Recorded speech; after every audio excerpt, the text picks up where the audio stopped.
Gang violence is causing unrest in Haiti 1 week after the kidnapping of 17 missionaries outside of Port-au-Prince.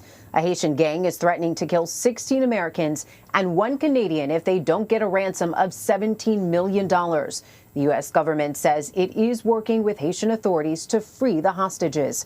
Gang violence is running rampant throughout the country. CBS News national correspondent Manuel Bojorquez reports from Port-au-Prince. Ask anyone in Haiti and they'll tell you the kidnapping of such a large group of missionaries is brazen even by the gang standards, but it's a symptom of a much larger problem.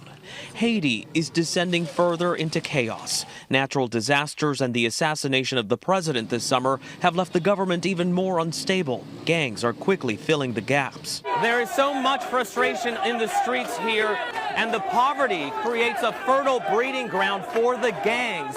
We got to see how this insecurity touches every aspect of life here. From mothers fearing sending their children to school. UNICEF says the number of women and children kidnapped for ransom so far this year has already surpassed last year's total. To threats against the truck drivers trying to deliver desperately needed food and medicine to people who need it. We met Monsignor Auger Beauvoir at the organization Food for the Poor. It's heartbreaking because how the goods available, but we can reach out to those people. He says the kidnapping of clergy and missionaries is yet the latest escalation by the gangs. May I ask, as a man of the cloth, whether you're feeling that insecurity as well? I do feel that insecurity. I live and work here, and anybody can get kidnapped at any time. If it's not kidnapping, it's extortion. 29-year-old Charles Joel drives a minibus, but only if he pays the gangs a fee. What is your fear? He fear for his life. He had to go out to work for his family. He has a wife and daughter to support. He's thinking about for the future of the children, everybody's children, not just yours. Yes. He hopes, in the midst of this turmoil, that they'll someday see a safer Haiti. Manuel Bojorquez, CBS News, Port-au-Prince. Now, joining us now from Panama City is Laurent Duvillier. He is the Regional Chief of Communication for UNICEF's Latin America and the Caribbean operation. His organization has a number of aid workers in Haiti right now. Laurent, thank you so much for joining us. Before we get started, as you watch all of this unfold, how are you feeling today?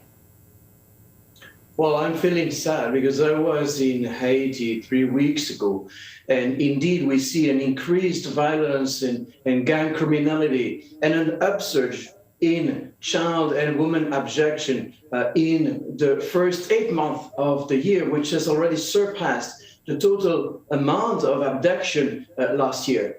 Right now, currently in Port-au-Prince, there is no safe space for children.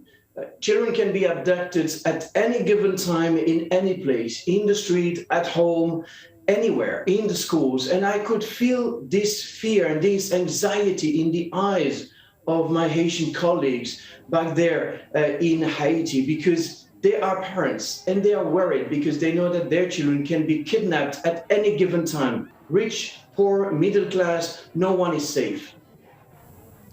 That is definitely a tough situation to watch, especially up close. How do you keep your staff safe? Well, that's the dilemma. How can we keep our staff safe while delivering the needed humanitarian assistance? Currently, UNICEF teams comprise of over 100 people, both foreign workers and also local Haitian staff. And we are taking a series of measures. We are tightening them up along the way to make sure that we protect our staff. There are several reasons and measures that can be put in place. First, the foreign workers working for UNICEF don't bring their families. They go there alone. We're talking about women and men, but they go alone working with us. And also we set up measures of curfew so that we are protecting our teams always in constant radio. But I give you an example of what it means. I was stuck in the traffic in Port-au-Prince 3 weeks ago, and then suddenly an incident was reported on the same road we were taking. We were reported live radio contact, and we decided to take an alternative road. So it's possible to operate, but it's make our job and the life of our humanitarian staff much more complicated every day. I can't even imagine. UNICEF has said that the number of women and children kidnapped for ransom so far this year has already surpassed last year's total. Is there anything your aid workers are able to do to protect the children of Haiti from those gangs?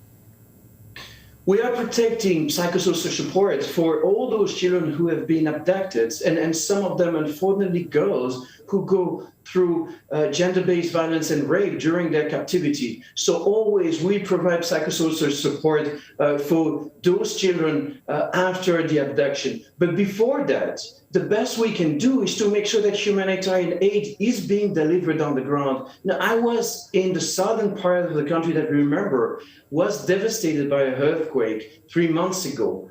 And we were delivering backpacks for the back to school. And I met one of the boy, 8-year-old boy. He was so excited, and I could see the smile on his face when he received the backpack.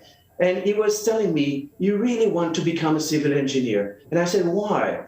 Because he wants to build earthquake-proof buildings. And that gives me hope. That gives me a sense that we need to continue, no matter what, providing humanitarian support, because that child, Manuel, is so smart that if we don't get him into the classroom, he might be at risk of becoming a gang leader or jump on a boat and try to migrate to the US. We don't want that to happen. So let's give them hope. Let's create the conditions for children to strive and survive and grow healthy. And that's what UNICEF teams are doing every day on the ground. So how does providing aid influence the current levels of violence in the country? In other words, do you believe it can help mitigate it? Absolutely. Because I think if we're not providing support, if we are not providing humanitarian assistance, then communities will feel totally abandoned. They will feel forgotten. That means we leave the space for the gang criminals to step in and to provide them support. We don't want that to happen. So absolutely, humanitarian assistance can help mitigate that risk and break this cycle of exclusion, poverty, violence, and eventually forced migration. And how can we break that cycle? By investing in children, in water, in health, in nutrition, in education. That's the best way we can break that cycle. And that's what UNICEF is doing day after day, no matter what. Gang violence is not exactly a new trend in Haiti, but what's different about what you're seeing in the country right now? Well, we see two emerging trends, and that's not positive, as you pointed out. One is that it's now affecting everyone. Rich, poor, middle class, everyone could be at risk of being kidnapped. And then the second trend, that it's affecting not just men, but also increasingly children and women, with the high number of abduction. Those are two worrying trends that gives you a sense that it's widespreading, mostly in the capital city, Port-au-Prince. It hasn't expanded, fortunately, to the other parts of the country. Laurent Duvillier, thank you for the work that you're doing, and thank you for joining us. Thank you for having me.